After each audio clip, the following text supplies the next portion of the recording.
আসসালামু আলাইকুম। আশা করি আপনারা সবাই ভালো আছেন। তো আজকে হচ্ছে ইন্টারনেট না থাকার চতুর্থ দিন শেষ হলো। এখন হচ্ছে পঞ্চম রাত শুরু হয়েছে। তো ইন্টারনেট ছাড়া আসলে আমাদের সব কিছুই এখন থমকে আছে। বর্তমানে সারা বাংলাদেশ পুরো পৃথিবী থেকে ডিসকানেক্ট হয়ে আছে।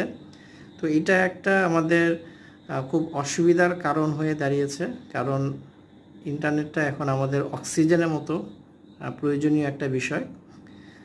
তো দেখেন, আমি যে বিষয়টা বলার জন্য ভিডিওটি করছি সেটা হচ্ছে যে আল্লাহ তাআলা যা করেন বান্দার মঙ্গলের জন্যই করেন। এই কথাটার উপরে যদি আমরা বিশ্বাস করতে পারি, এই কথাটাকে যদি আমরা মনে প্রাণে বিলিভ করতে পারি, তাহলে দেখা যাবে যে এই যে পরিস্থিতি, খারাপ একটা সিচুয়েশন চলছে, তো এর ভিতরেও আমরা অনেক ভালো কিছু বের করে আনতে পারবো। তো সবসময় যে ভালো জিনিস ভালো সুরতে আমাদের সামনে আসবে বিষয়টা এরকম না। আল্লাহ তাআলা অনেক রহমত, যেগুলো হচ্ছে প্রবলেমের সুরতে আমাদের কাছে পাঠায়।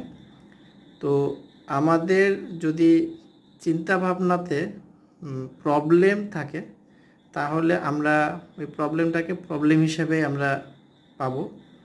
আর যদি আমরা পজিটিভ চিন্তা করতে পারি, তাহলে দেখা যাবে যে আমরা ওই প্রবলেমের ভিতরে আল্লাহর যে রহমত সেটা আমরা বের করতে পারবো, বা সেটা আমরা অনুধাবন করতে পারবো।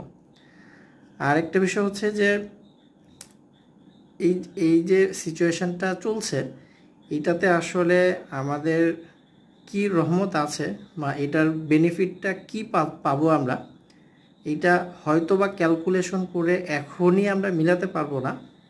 বাট এটা দেখা যাবে যে হয়তো বা 1 মাস পরে বা 5 মাস পরে বা 1 বছর পরে এইটা থেকে আপনি কি ধরনের বেনিফিটেড হইলেন, এটা আপনি পরে বুঝতে পারবেন। তো যার কারণে প্রতিটা সিচুয়েশন আমাদের জন্য হচ্ছে ভালো একটা সিচুয়েশন। এটা খারাপ হোক আর ভালো হোক, আপনার দৃষ্টিভঙ্গি যেমন হবে ওই সিচুয়েশনটাকে আপনি সেই রকমভাবেই দেখতে পারবেন। তো আশা করি আমি আপনাদেরকে এই বিষয়টা বোঝাতে পেরেছি যে প্রত্যেকটা সিচুয়েশনকে আমাদেরকে আসলে পজিটিভভাবে নিতে হবে। হ্যাঁ, এই সিচুয়েশনটা পার করতে গেলে অবশ্যই আমাদেরকে একটু ধৈর্য ধারণ করতে হবে। ধৈর্য ছাড়া আসলে এই ধরনের খারাপ পরিস্থিতি পার করাটা একটু টাফ। তো সবাই আমরা ধৈর্যের সাথে এই ধরনের সামনে যদি এরকম অন্য কোনো সিচুয়েশন আসে, আমরা যেন এগুলো সুন্দরভাবে পার করতে পারি। তো আশা করি আপনারা সবাই নিজ নিজ জায়গায় ভালো আছেন, ভালো থাকবেন। তো এই ভিডিওটি হয়তো বা ইন্টারনেট আসার পরে আপনি দেখছেন। তো আশা করি আপনারা সবাই নিজ নিজ জায়গা থেকে সবসময় পজিটিভ চিন্তা করবেন, পজিটিভভাবে সব ধরনের সিচুয়েশন নেওয়ার চেষ্টা করবেন।